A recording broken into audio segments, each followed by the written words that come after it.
നയന വൈകാതെ ഗർഭിണിയാവുകയും നയന ഒരു കുഞ്ഞിനെ പ്രസവിച്ചു കഴിഞ്ഞ ശേഷം പ്രസവത്തോടെ മരിക്കുകയുമാണ് ചെയ്യുന്നത്.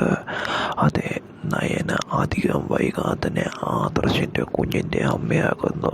ഒരമ്മയാകുന്നതോടുകൂടി ആദർശിന് ആത്മാർത്ഥമായ സ്നേഹം നയനയോടുണ്ടാവുകയാണ്. എന്നാൽ പ്രസവത്തോടടുക്കുമ്പോൾ നയന കുഞ്ഞിനെ പ്രസവിച്ച് കഴിഞ്ഞ് നയന മരിക്കുകയാണ്. കുഞ്ഞ് രക്ഷപ്പെടുന്നു. ആദർശന് സഹിക്കാൻ കഴിയുന്നില്ല. ചങ്ക് പറിച്ചെടുക്കുന്ന വേദന ആദർശ വരികയാണ് ചെയ്യുന്നത്.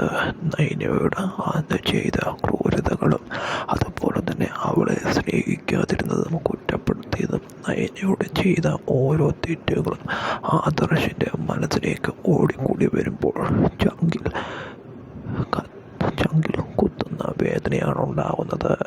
എന്തായാലും ആദർശിനും നയനയ്ക്കും ഒരു കുഞ്ഞ് ജനിച്ച ശേഷം നയന മരിക്കുകയാണ് ചെയ്യുന്നത്.